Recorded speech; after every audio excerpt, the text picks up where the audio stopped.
નમસ્કાર વિદ્યાર્થીઓ, e learning પ્રોગ્રામમાં એસએન વિદ્યાલય પરિવાર વતી મોટકા સુરેશ આપનું હાર્દિક સ્વાગત કરું છું. વિદ્યાર્થીઓ, આજે આપણે ધોરણ 11 સાયન્સ ગણિત વિષય ચેપ્ટર નંબર 1માં 1.4ના 7 દાખલા સુધી જોયું હતું. આપણે હવે 8મા દાખલાથી જોશું. તો 8મા દાખલામાં તમને એવું કીધું છે કે કઈ જોડ પરસ્પર અલગ છે. અલગ હોવા માટેની શરત એવી છે કે બંને ગણોનો છેદગણ ખાલી ગણ થવો જોઈએ. જો ખાલી ગણ થાય તો એ પરસ્પર અલગ ગણ છે, ખાલી ગણ ન હોય તો એ પરસ્પર અલગ ગણ નથી. તો પહેલું એ લઈએ તો 1, 2, 3 અને 4 છે અને બી બરાબર અયુગ્મ પ્રાકૃતિક સંખ્યા કીધી છે એટલે 5 આવે. તો એ છેદ બી બરાબર 1, 2, 3, 4 છેદ 5 બરાબર ખાલી ગણ. તો એ છેદ બી, તેથી એ અને બી બંને પરસ્પર અલગ ગણ છે. હવે ઇન કેસ આમ ન કીધું હોય, ખાલી પ્રાકૃતિક સંખ્યા એમ કીધું હોય, બરાબર સમજો. તો એ બરાબર તો 1, 2, 3 અને 4 અને બી બરાબર પ્રાકૃતિક સંખ્યા કીધું એટલે 4, 5 અને 6. તો એ છેદ બી બરાબર 1, 2, 3, 4 છેદ 4, 5, 6 એટલે બંનેનો છેદગણ 4 આવ્યો. એ છેદ બી 4 ઇઝ નોટ ઇક્વલ ટુ ખાલી ગણ નથી, તેથી એ અને બી પરસ્પર અલગ ગણ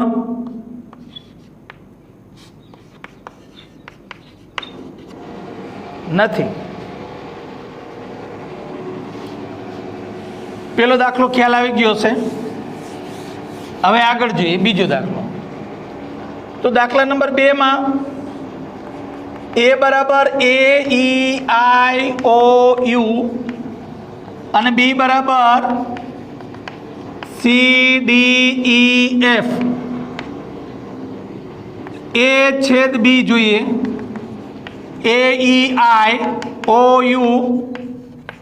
છેદ CDEF એટલે બંનેમાં OUE છે.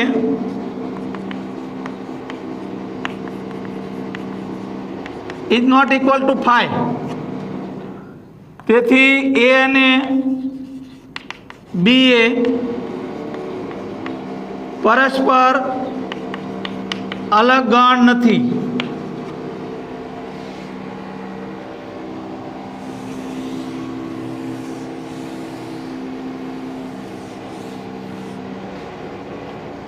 હવે ત્રીજું જોઈએ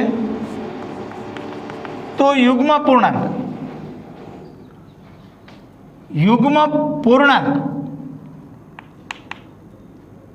-4, -2, 0, 2, 4 અને બી બરાબર અયુગ્મ પૂર્ણાંક -3, -1, 1, 3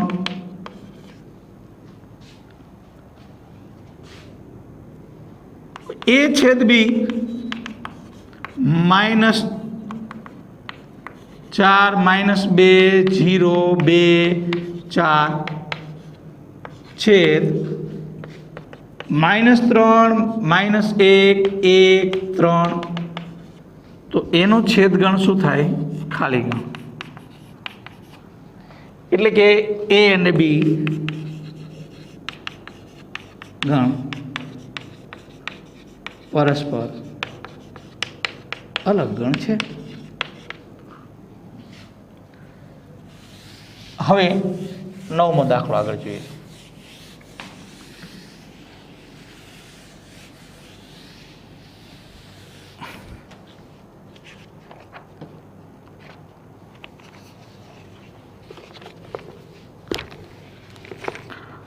9મા દાખલામાં જો a બરાબર 3, 6, 9, 12, 15, 18 અને 21, b બરાબર 4, 8, 12, 16, 20, c બરાબર 2, 4, 6, 8, 10, 12, 14 ને 16 અને ડી બરાબર 5, 10, 15 અને 20.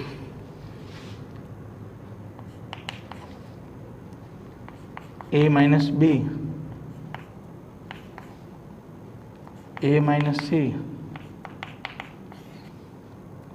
a minus d, b minus a, c minus a, d minus a,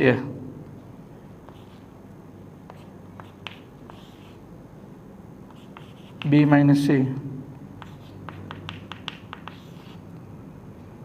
b minus d, c minus b,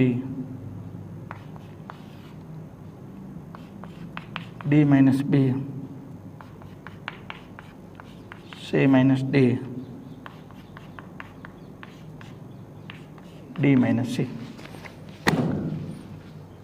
પેલો આપણે a minus b મેળવવું છે તો એના સભ્યો 3, 6, 9, 12, 15, 18 અને 21 માઇનસ બી એટલે 4, 6, 4, 8, 12, 16 અને 20. હવે તમે મિત્રો જાણો છો કે આપણે આ 12 આ બંનેમાં છે, બાકી કાંઈ નથી. તો આ 3, 6, 9, 15, 18 અને 21 આ a માઇનસ બી થયું. આ મળ્યું. હવે b માઇનસ a બરાબર સમજો.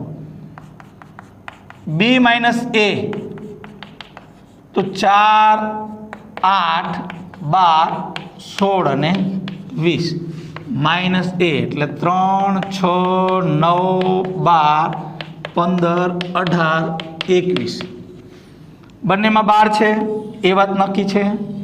હવે આના જ સભ્યો લખવાના તો b માઇનસ a તમે 4, 8, 16 અને 20. હવે a માઇનસ c આની વાત કરીએ. a માઇનસ c તો a એટલે 3, 6, 9, 12, 15, 18, 21 અને c 2, 4, 6, 8, 10, 12, 14, 16 આ c છે. તો બંનેમાં હોય એવું તો એક 6 છે, પછી 12,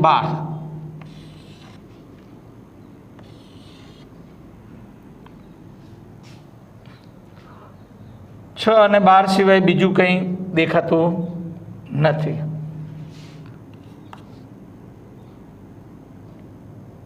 ત્રણ, 6, 9, 12, 15, 18, 21 2, 4, 6, 8 એટલે હવે અહીં 3, 9, 15, 18, 21 આ a માઇનસ c.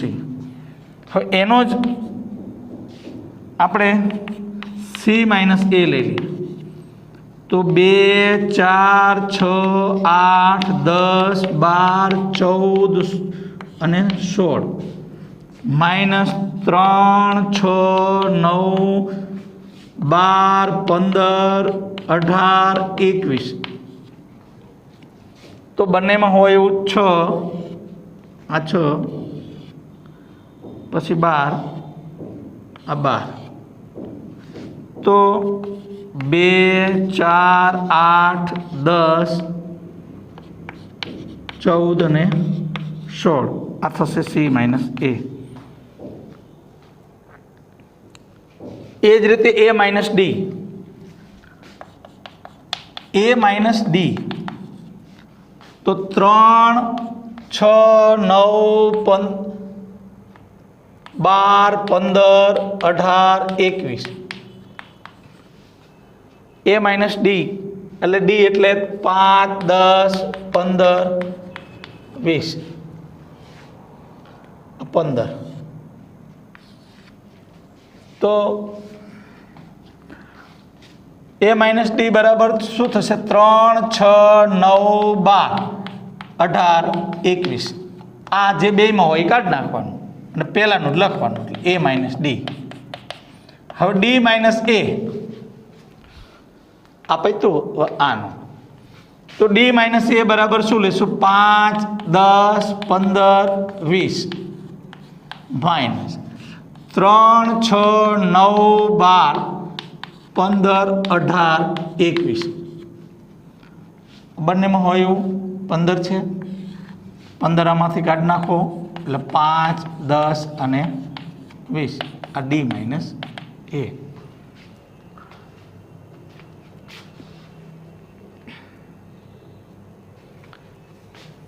રેડી? આગળ જઈએ.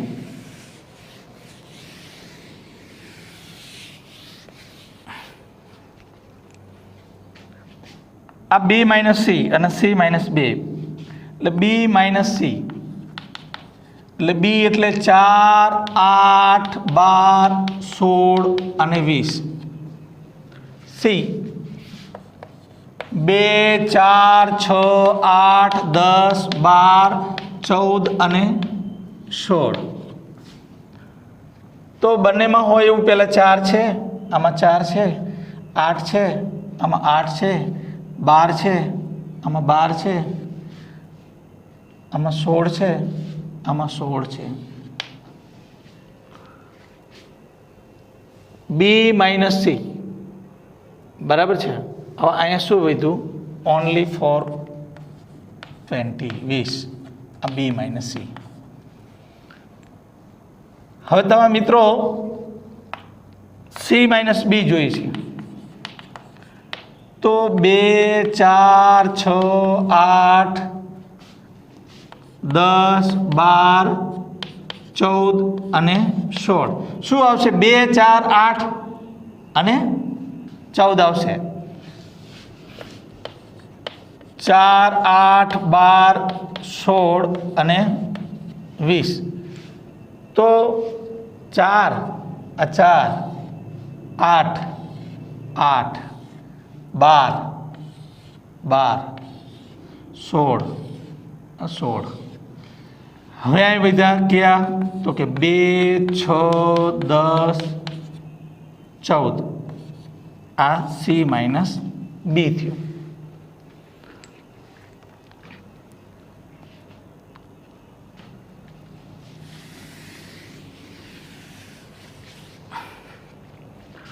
બી માઇનસ ડી, બી માઇનસ ડી એટલે 4, 8, 12, 16, 20. ડી એટલે 5, 10, 15, 20. બંનેમાં હોય એવું 20. તો 4, 8, 12 અને 16. આ બી માઇનસ ડી. હવે આવડું આપે તું આ ડી માઇનસ ડી, તો ડી માઇનસ બી, તો ડી એટલે 5, 10, 15, 20, 4, 8, 12, 16, 20. બંનેમાં હોય એવું 20 છે. એટલે આગળનું આવશે 5, 10, 15. ડી માઇનસ બી.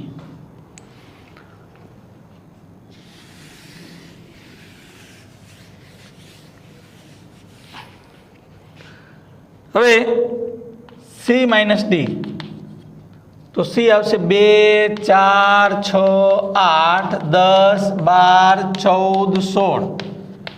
ડી એટલે 5, 10, 15 અને 20. તો આમાં 10 છે, આમાં 10 છે, બાકી કોઈ છે નહીં.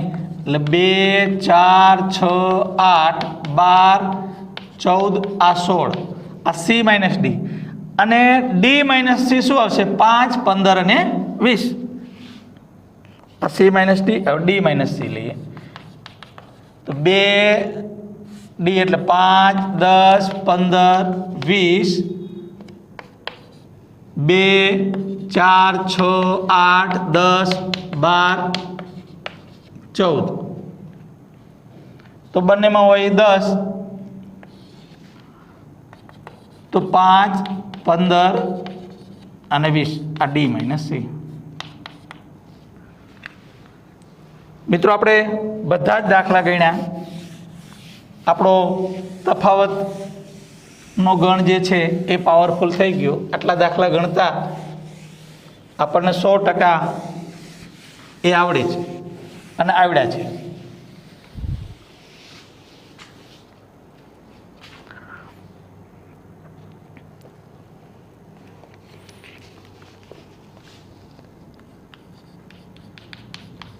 દસમો દાખલો.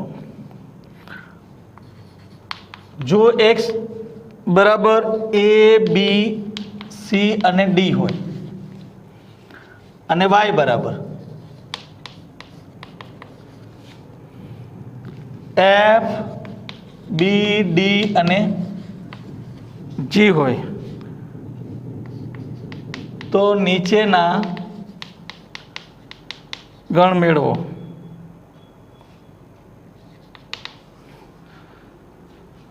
તો 3 ગણ મેળવવાના છે. x minus y, y minus x, x છેદ y. x minus y a b c d છેદ y એટલે f b d g. બંનેમાં હોય એવું તો આ બી છે આ ડી છે A C X minus Y Y minus X તો F B D G A B C D.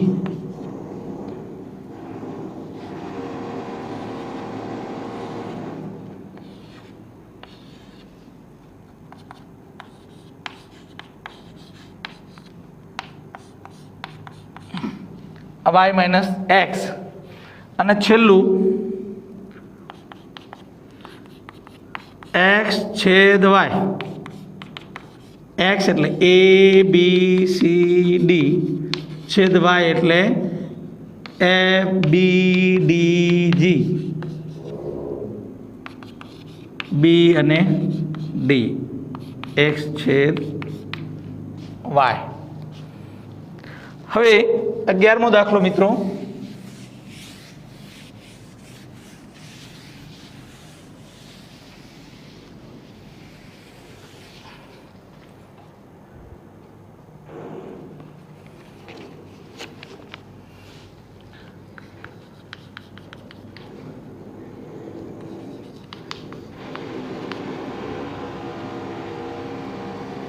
R એ વાસ્તવિક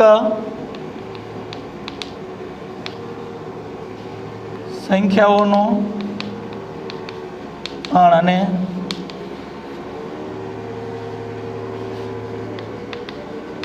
Q સમય સંખ્યાઓનો ગણ હોય.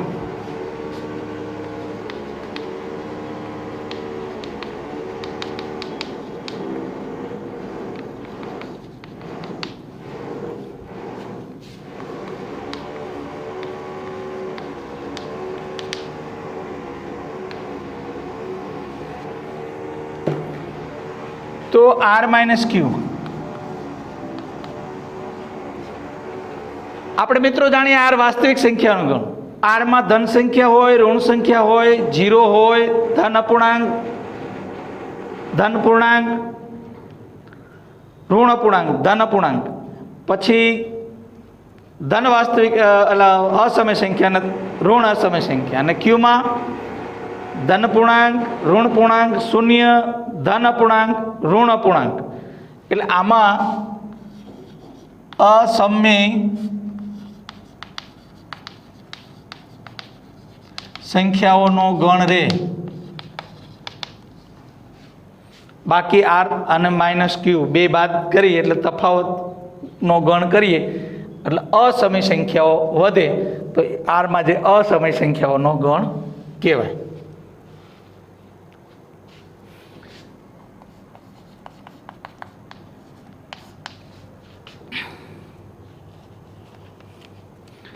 નીચેના વિધાનો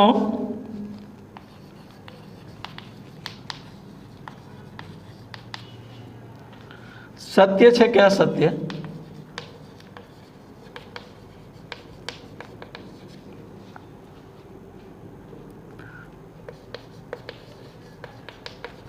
જણાવો.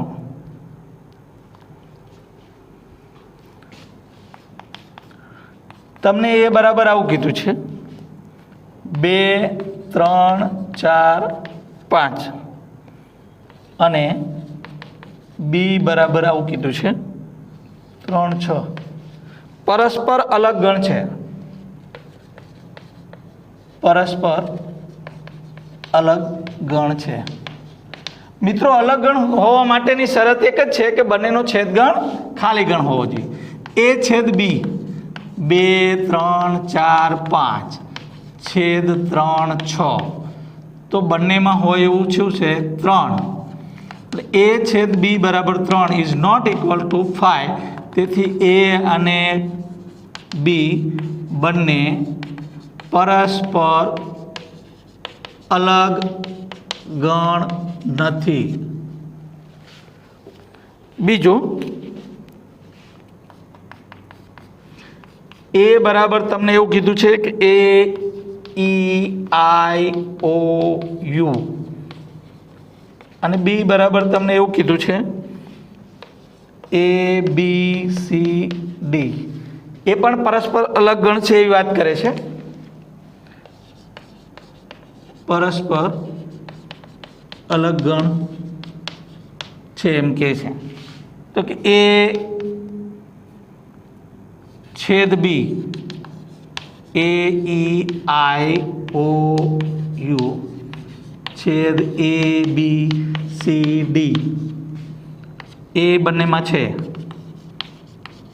એ છેદ B is not equal to 5. તેથી એ અને ગણ એ અને ગણ બી બંને પરસ્પર અલગ ગણ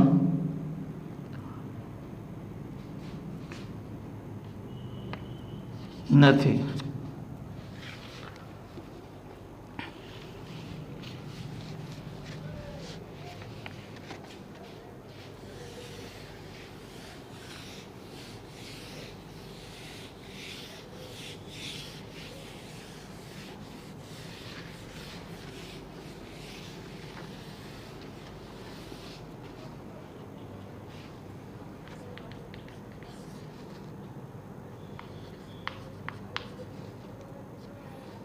બે 4, 2, 6, 10, 14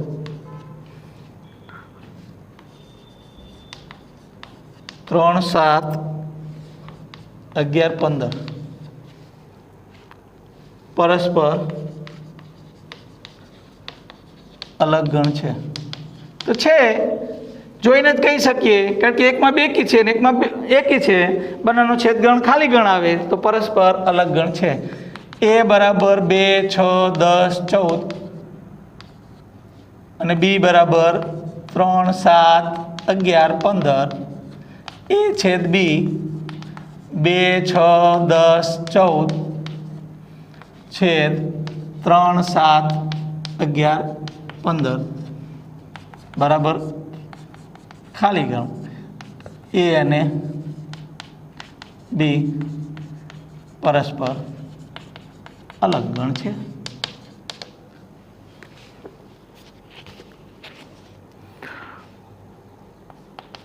તો પછી આમાંય 2 6 10 અને 3 7 11. તો આની જેમ જ છે, બંને પરસ્પર અલગ ગણ છે. જોયું મિત્રો, આપણે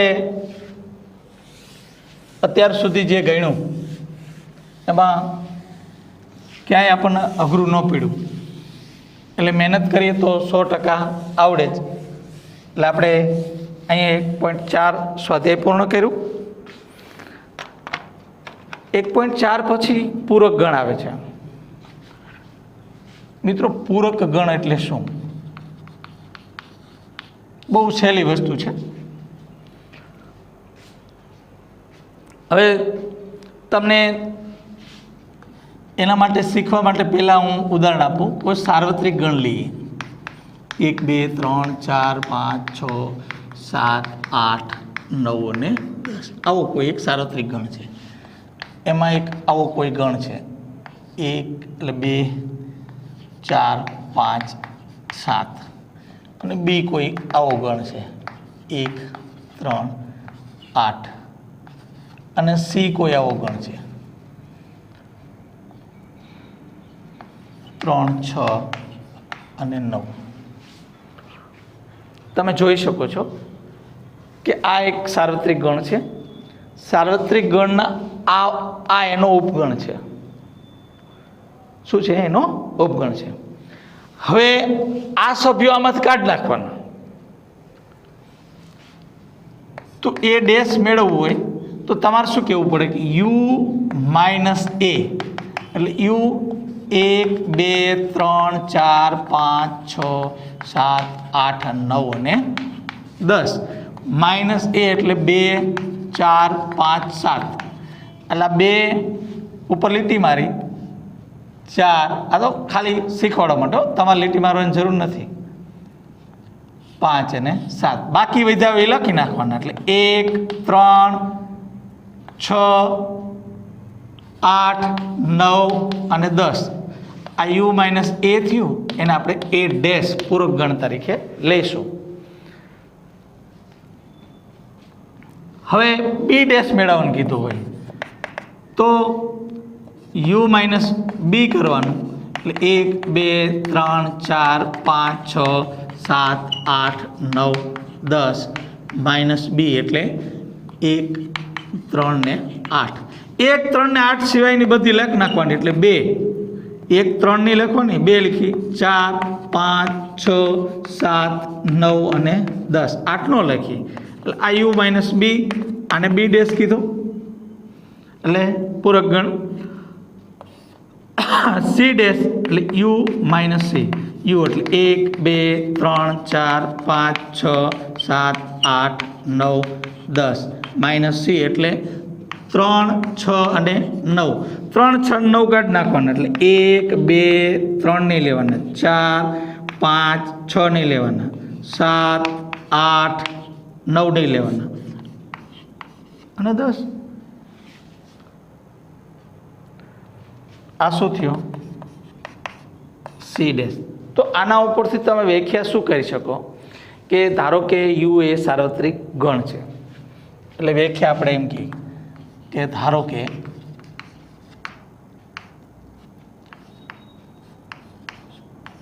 યુ એ સાર્વત્રિક ગણ છે અને એ યુનો ઉપગણ છે. તમે જોશો એ યુનો ઉપગણ છે.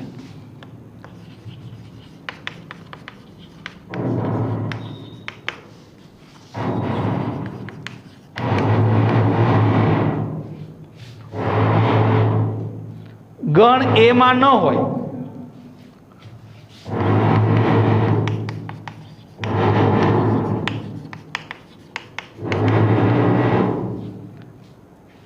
તેવા યુના તમામ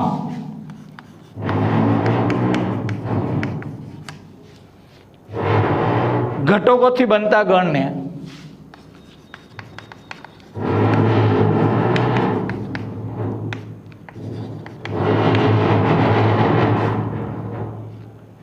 એનો પૂરક ગણ કહેવાય.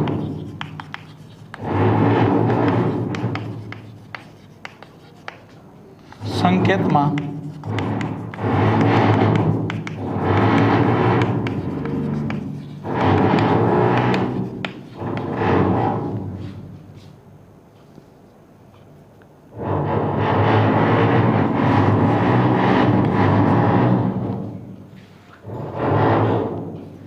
આમ એ ડેશ બરાબર x જ્યાં x બિલોંગ્સ ટુ યુ અને x is not belongs to A આમ લખાય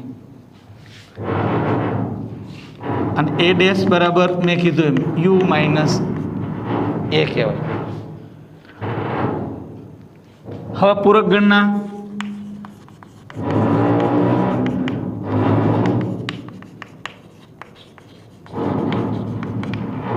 આપણે કેટલાક નિયમો જોઈએ.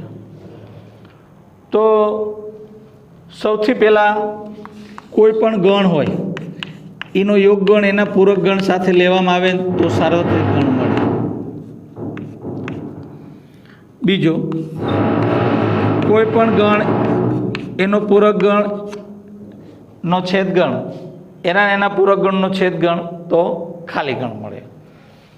પછી ત્રીજો નિયમ, પૂરક ગણનો પૂરક ગણ પૂરક ગણનો પૂરક ગણ પોતે મળે.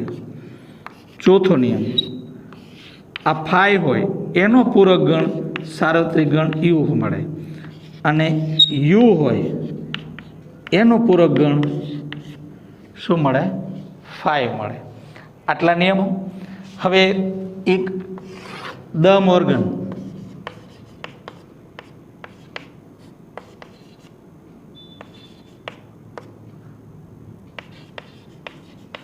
આ દ મોર્ગનના નિયમો તમારે યાદ રાખવાનું.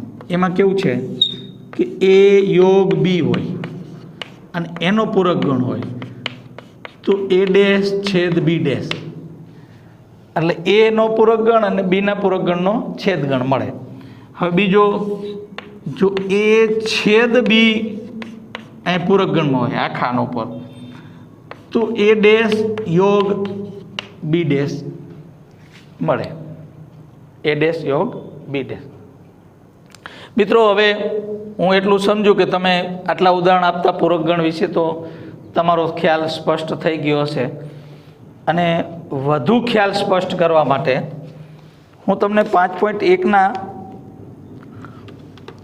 1 કે 2 દાખલા ગણાવું, એટલે તમે જ્યાં જે નિયમો છે એનો વધુ ખ્યાલ સ્પષ્ટ થઈ જશે. આપણે જે શીખ્યા છે એનું આપણે દાખલામાં એપ્લાય કરીએ.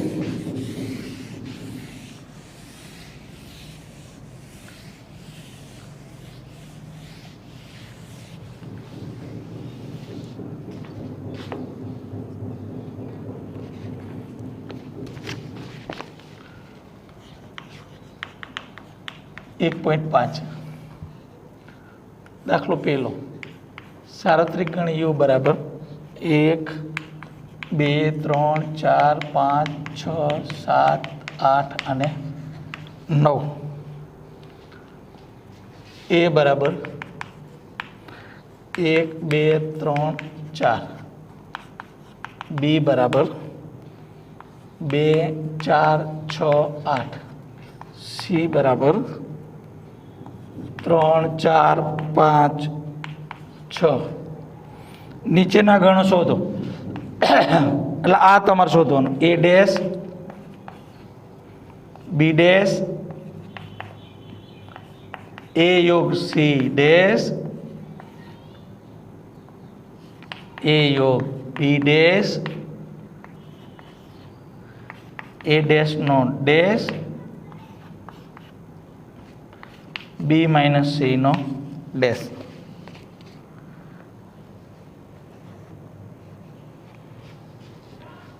તો સૌથી પહેલા એ ડેશ મેળવીએ. એ ડેશ બરાબર યુ માઇનસ એ. તો યુ એટલે 1 2 3 4 5 6 7 8 9 માઇનસ એ એટલે 1 2 3 4. યુ માઇનસ એ ડેશ એટલે 1 2 3 4 કાઢી નાખો. 5 6 7 8 9 હવે આવડો પાંચમો દાખલો a ડેશ નો ડેશ બરાબર u માઇનસ a ડેશ તો u એટલે 1 2 3 4 5 6 7 8 9 અને એમાંથી a ડેશ બાદ કરો એટલે a ડેશ એટલે આ 5 6 7 8 આ કાઢ નાખો 5 6 7 8 એટલે શું વધશે 1 2 3 4 આ કોણ મળ્યો u માઇનસ a ડેશ મતલબ કે a ડેશનો ડેશ હવે તમે જોઈ શકો a ડેશનો ડેશ એટલે ગણ પોતે થઈ ગયો આપણે હમણાં નિયમો લખાયા હતા કે પૂરક ગણનો પૂરક ગણ પોતે એટલે પેલો અને પાંચમો બે પૂરા થઈ ગયા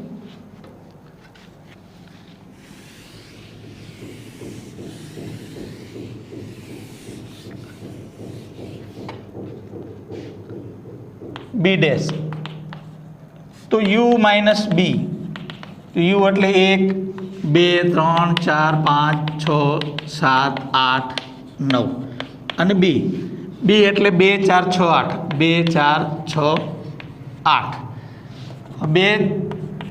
બે નો આવે 4 નો આવે 6 નો આવે અને 8 નો આવે એટલે 1 3 5 7 9 આ શું આવ્યું u માઇનસ બી મતલબ કે બી ડેશ એટલે આ પૂરો હવે તમારે a યોગ c આ ડેશ મેળવવો છે તો સૌથી પહેલાં તો a યોગ c મેળવવો પડે તો a એટલે 1 2 3 4 યોગ c એટલે 3 4 5 6 એટલે a યોગ c એટલે 1 2 3 4 આ તો 4 લેવાના 3 4 આવી ગયું છે એટલે 5 6 આ a યોગ c હવે a યોગ c નો ડેશ બરાબર u માઇનસ a યોગ c u એટલે 1 2 3 4 5 6 7 8 9 માઇનસ 1 2 3 4 5 6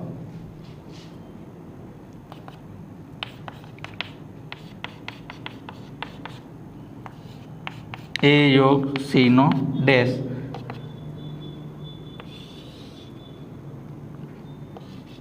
7 8 9 7 8 9 આ પણ પૂરું થઈ ગયું હવે આપણે a યોગ બી નો ડેશ મેળવીશું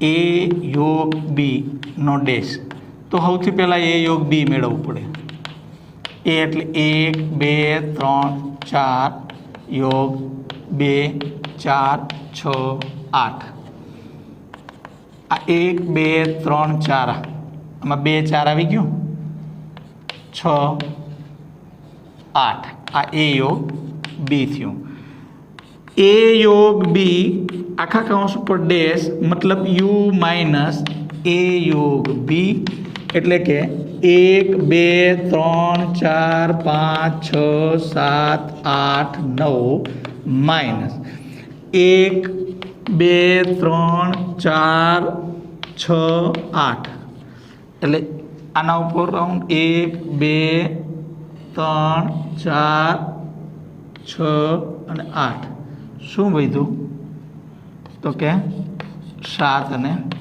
9 આ કોના બરાબર આવ્યું u માઇનસ a યોગ બી મતલબ કે a યોગ બી એનો ડેશ હવે મિત્રો b માઇનસ c નો ડેશ મેળવવો છે તો તફાવત ગણ મેળવીએ પહેલાં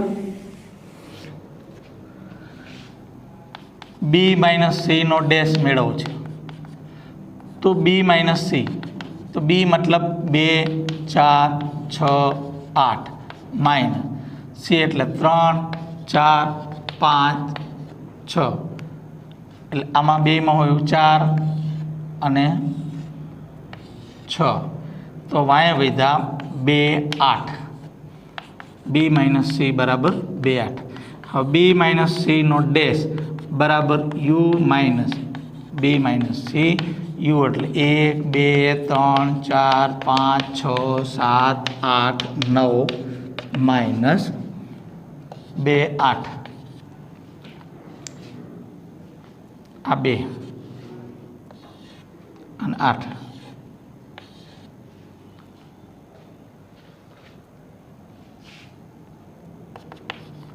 1 3 4 5 6 7 9 આ U minus B minus C એટલે કે બી માઇનસ સી નો ડેશ એટલે પૂરકગણ વિશે તમારો ખ્યાલ દ્રઢ થઈ ગયો. હજુ થોડો વધારે દ્રઢ કરવા માટે આપણે એક ઓર દાખલો હજુ એક વધારે દાખલો ગણીએ.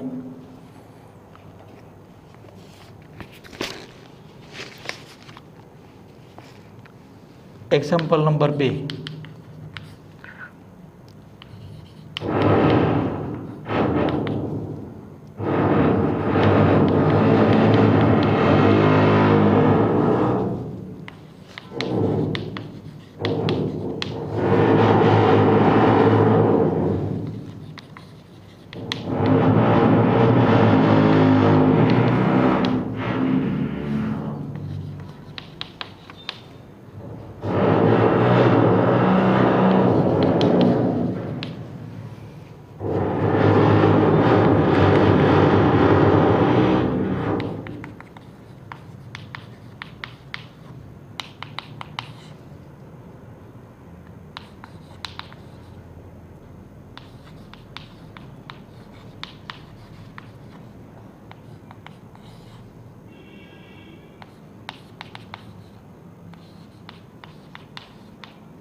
આપણે પહેલામાં એ ડેશ મેળવવો છે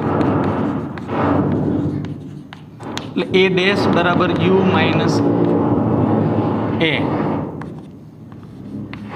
એ B C D E F G H minus A એટલે એ બી સી તો એ બી સી કાઢી નાખો એટલે ડી ઈ એફ જી અને એચ આ કોના બરાબર મળ્યો એ ડેશ. હવે બી ડેશ મેળવવો છે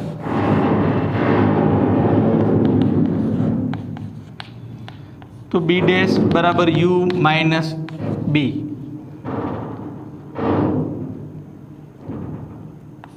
બી ડેશ બરાબર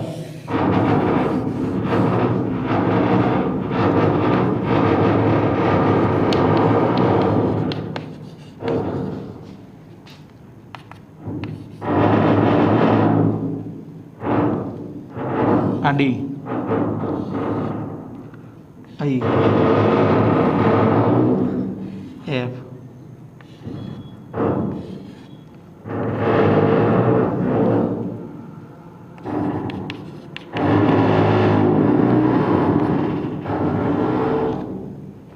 આને એ ગણ કહી શકાય.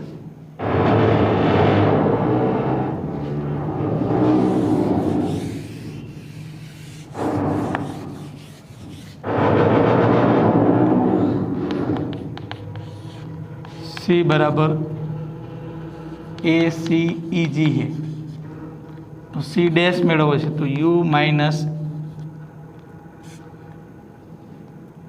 सी A B C D E F G H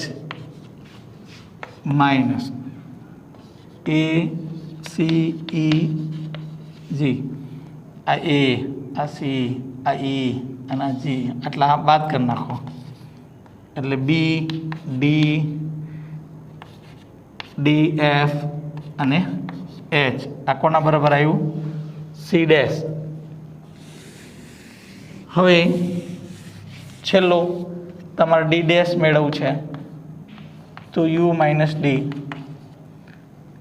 A B C D E F G H minus F G H એ આ એફ જી એચ એ તો શું વધ્યું બી સી ડી ઈ આ કોના બરાબર આવ્યું ડી ડેશ એટલે મિત્રો હવે તમને પૂરેપૂરો ખ્યાલ આવી ગયો છે કે પૂરક ગુણ કોને કહેવાય.